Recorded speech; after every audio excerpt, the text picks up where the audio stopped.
오늘은 시편 21편입니다.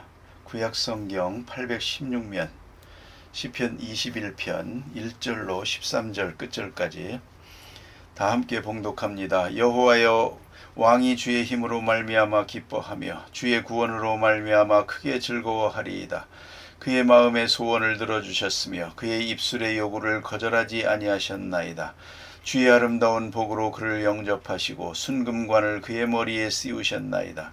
그가 생명을 구하매 주께서 그에게 주셨으니 곧 영원한 장수로서이다. 주의 구원이 그의 영광을 크게 하시고 존귀와 위엄을 그에게 입히시나이다. 그가 영원토록 지극한 복을 받게 하시며 주 앞에서 기쁘고 즐겁게 하시나이다. 왕이 여호와를 의지하오니 지존하신 이의 인자함으로 흔들리지 아니하리이다. 왕의 손이 왕의 모든 원수들을 찾아내며 왕의 오른손이 왕을 미워하는 자들을 찾아내리로다. 왕이 노하실 때에 그들을 풀무불 같게 할 것이라. 여호와께서 진노하사 그들을 삼키시리니 불이 그들을 소멸하리로다. 왕이 그들의 후손을 땅에서 멸하며 그들의 자손을 사람 중에서 끊으리로다. 비록 그들이 왕을 해하려 하여 음모를 꾸몄으나 이루지 못하도다. 왕이 그들로 돌아서게 하며 그들의 얼굴을 향하여 활시위를 당기리로다. 여호와여, 주의 능력으로 높임을 받으소서. 우리가 주의 권능을 노래하고 찬송하게 하소서. 아멘.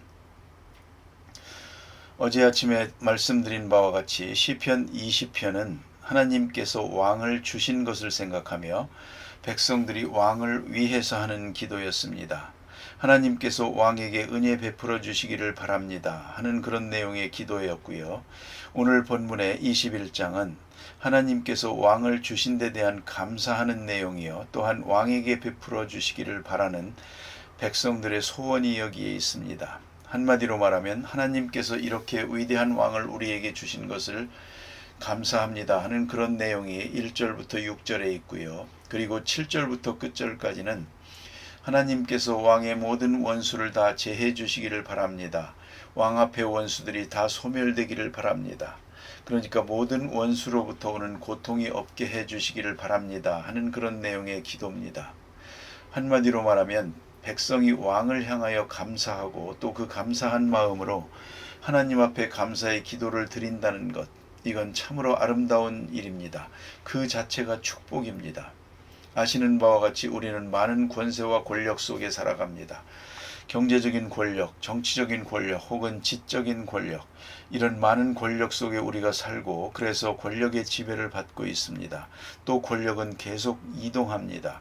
그 권력과 권력의 도구라고, 구도라고 하는 것은 대단히 중요한 의미를 가지는데요. 그러나 여러분, 여기서 우리는 생각합니다. 한마디로 말하면 모든 권력에 대해서 감사하는 사람이 있고 모든 권력을 속박으로 여기고 불편하게 생각하는 사람이 있습니다. 여러분은 어떻게 생각하십니까? 가령 가정에서 어린아이가 자랄 때에도 어떤 의미에서는 부모가 권력이 됩니다. 어머니 아버지가 이래라 저래라 합니다. 그 속박 속에 살아갑니다.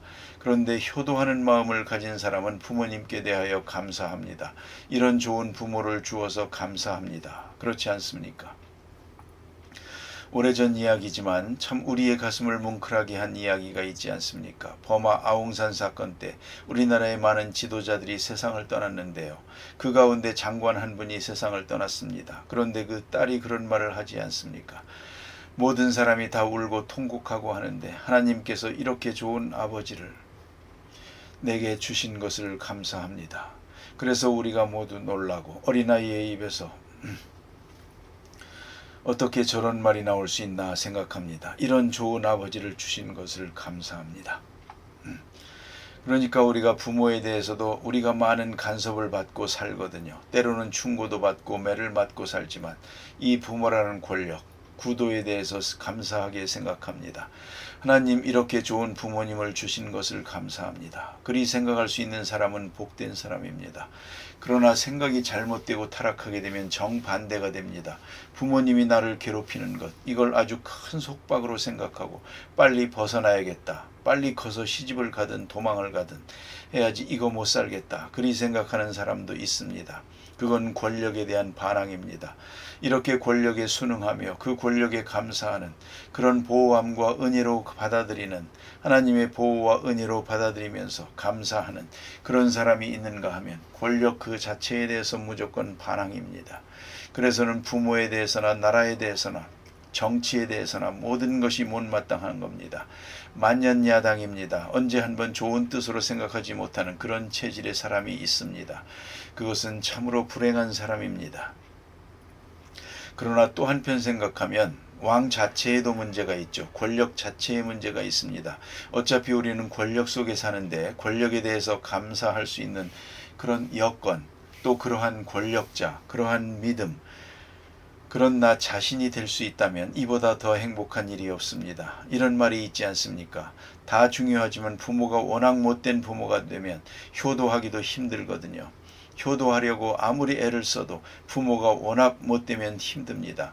반대로 부모님이 좋은 부모이면 효도하기가 쉽지 않습니까? 또 효도할 마음도 생기고요. 그런 면에서 이 권력의 수직적인 구도에서 위에 있는 권력자에 대한 그것이 하나님의 큰 축복이라는 것을 알아야 합니다. 그래서 오늘 본문에 나타난 내용은 하나님께서 왕에게 금면류관을 씌우셨습니다. 감사합니다. 왕을 주신 것을 감사합니다. 다윗과 같은 좋은 왕을 주신 것을 감사합니다. 그 기도입니다. 그래서 이러한 좋은 권력, 좋은 왕, 다시 말해서 좋은 정치가를 맡는 것이 바로 축복입니다. 그런데 유감스럽게도 아시는 바와 같이 이 세상에는 그동안에 많은 권력이 있었지만 선한 권력이 많지 못했습니다. 역사를 보면 왕으로 봐도 좋은 왕이 많지 못합니다. 특별히 이스라엘 나라의 역사만 봐도 거기에 좋은 왕, 나쁜 왕 비교해보면 좋은 왕이 많지를 못합니다. 그런 거로 좋은 왕을 주시는 것, 좋은 지도자를 주시는 것, 그 자체가 복입니다. 하나님께서 백성에게 복을 주실 때에는 좋은 지도자를 보내주십니다. 그러면 온 백성은 안심하고 마치 선한 목자 밑의 양들과 같이 평화롭게 살아갈 수 있습니다. 그런데 느부갓네살 같은 나쁜 왕을 보내준단 말입니다. 아합 왕 같은 나쁜 왕을 보내줍니다. 그러면 그 백성들은 고생하게 됩니다. 이렇게 좋지 못한 왕이 왜 생겼느냐? 그 자체가 하나님이 내리시는 심판입니다. 악한 백성을 다스리기 위해서 더 악한 왕을 보내신 것입니다. 징책으로. 분명히 성경은 채찍이라고 말합니다. 그러니까 좋은 왕을 주신 것은 하나님께서 그 백성을 사랑하기 때문이요. 사랑의 표시로 은혜의 상징으로 주시는 것이고, 악한 왕을 주실 때는 악한 백성을 심판하기 위해서 혹은 징계하기 위해서 내리시는 하나님의 무서운 심판이란 말입니다. 그래서 생각해야 합니다. 하나님이여 좋은 지도자를 주시옵소서. 이게 바로 우리가 드려야 될 기도이고 또 좋은 지도자가 되게 해주세요. 우리가 기도해야 될 것입니다. 위에 있는 권세를 위하여 기도하라는 말이 바로 그 때문입니다. 총명이 흐리지 않게 해주세요. 그리고 바르게 지도할 수 있게 해주세요. 위에 있는 권세와 지도자들을 위해서 기도하는 마음도 꼭 있어야 합니다. 그리고 우리 자신의 체질이 이 권력에 대해서 하나님께 감사하는 그런 마음으로 되어질 수 있다면 더 없는 큰 축복으로 생각합니다. 오늘 본문의 이스라엘 백성들은 지금 하나님 앞에 감사 기도를 드립니다. 하나님께서 저를 영접하시고 면류관을 그 머리에 씌우셨나이다. 정금 면류관을, 이건 상징적인 것입니다. 이렇게 하나님께서 저를 왕되게 하셨습니다. 그래서 감사합니다. 그겁니다. 정금 면류관을 그 머리에 씌우셨습니다. 감사합니다.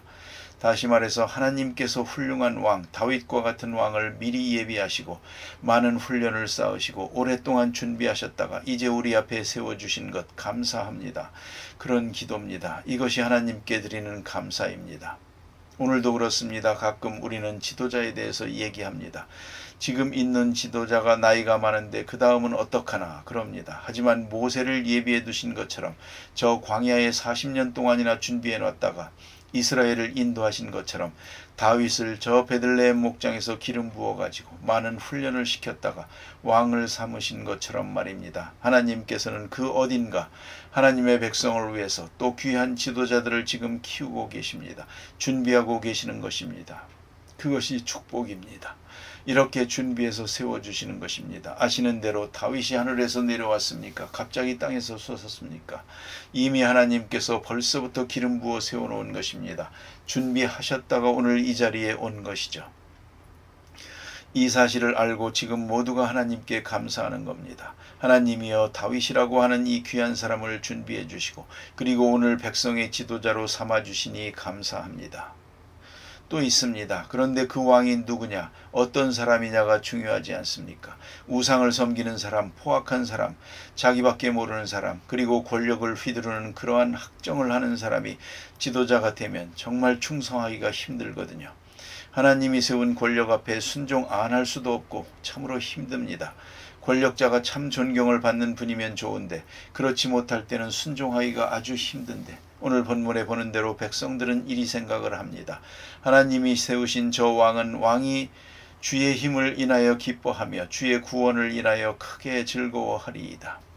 이 왕은 주의 힘을 인하여 주의 힘을 의지하는 사람이요 세상 힘을 의지하고 백성들의 지지도를 의지하고 그런 왕이 아닙니다. 백성들의 눈치나 보고 있는 그런 왕이 아닙니다. 하나님의 힘을 의지하는 사람입니다. 오직 하나님을 믿고 사는 그런 사람이 왕이 된 것을 감사합니다. 그런 말이죠. 너무나 귀하지 않습니까? 다윗은 그러했습니다. 어렸을 때에도 그가 골리앗 대장을 향하여 나아가서 물맷돌을 던질 때 너는 단창을 의지하고 나오지만 나는 여호와를 의지하고 나가노라. 그리고 나가서 돌을 던지던 바로 그런 사람입니다. 이걸 백성들이 다 알고 있습니다. 여호와의 힘을 의지하는 사람입니다. 그런 사람을 왕을 세워주시니 감사합니다. 저는 남의 나라 대통령이지만 아브라함 링컨을 여러 면에서 존경합니다. 그는 기도하는 사람이었습니다. 집무실 옆에 기도실이 있습니다. 무슨 중요한 일을 결의하려고 할 때 기도실에 들어가서 기도하면 몇 시간이라도 전부 신하들은 밖에 서서 기다려야 했다고 합니다. 그리고 기도하고 나와서 그 일을 처리했다는 것입니다. 이 얼마나 귀한 일입니까? 우리나라 대통령도 좀 기도하는 대통령이 있으면 좋겠습니다. 그 기도하는 이야기가 좀 전해지면 좋겠습니다. 사람을 의지하지 말고 권모술수 이런 수근수근하는 거 지양하고 하나님 앞에 무릎을 꿇고 하나님의 지혜를 구하고 하나님의 능력만을 의지하는 그런 대통령이 나타나게 해주세요. 그러면 좋겠습니다. 이것이 바로 축복입니다. 왕을 세우셨는데 왕은 주님을 의지하고 주님을 기뻐합니다. 주의 구원을 인하여 크게 즐거워하게 하소서. 그렇게 하나님 앞에 감사의 기도를 드립니다. 그 다음에 주신 말씀 보니까 5절에서 읽을 수가 있습니다. 주의 구원으로 그 영광을 크게 하시고 주의 구원으로 그 영광을 크게 하시고 주께서 구원을 베푸셔서 항상 보호해 주심으로 해서 그 영광을 높여 주시기를 바랍니다. 또 존귀와 위엄으로 저에게 입히셨나이다. 존귀와 위엄, 사실 왕이 화려한 옷을 입었다고 해서 그게 중요한 게 아니죠.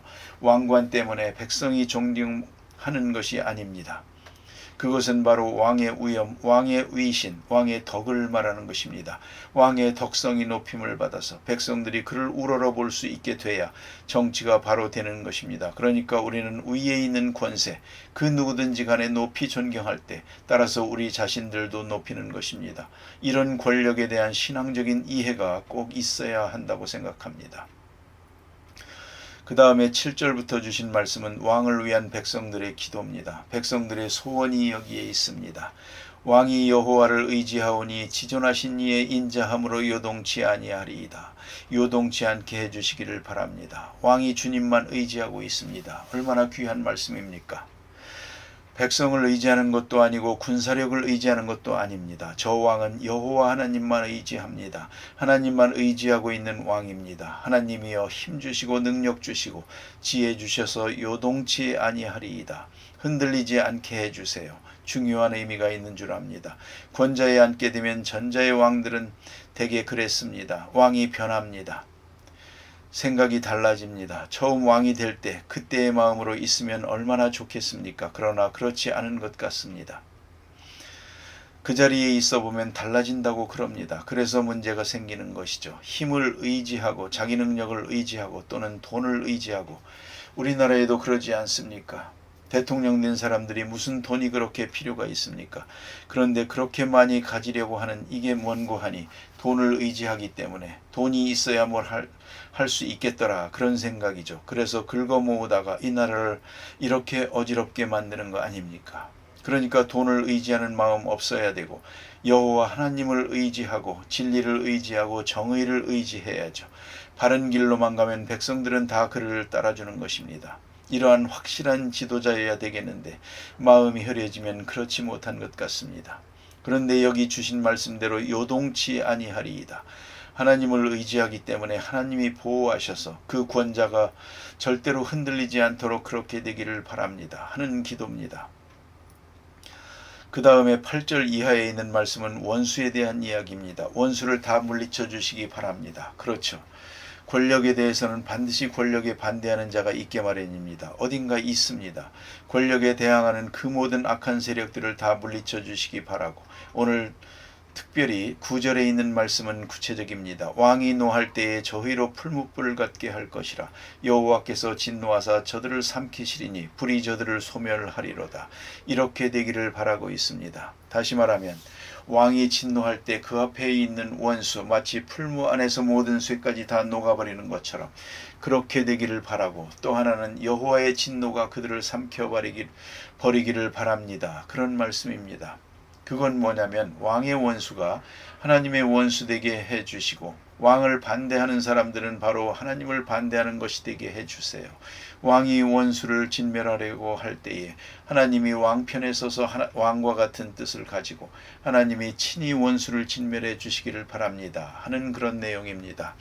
왕이 하나님 편에 있으면 하나님은 언제나 왕의 편에 있습니다. 왕이 하나님만 의지하면 왕의 모든 원수는 곧 하나님의 원수가 될 것입니다. 이것이 가장 중요한 것입니다. 그래서 같은 방향에 서고 같은 목적을 가지고 같은 뜻을 가지게 될 때 그 나라는 영원무궁할 것이라는 것입니다. 그것이 바로 우리가 생각해야 될 문제입니다. 아브라함 링컨의 얘기를 다시 합니다만, 그가 전쟁이 길어질 때 많은 사람들이 걱정을 합니다. 그때 그런 유명한 얘기가 있습니다.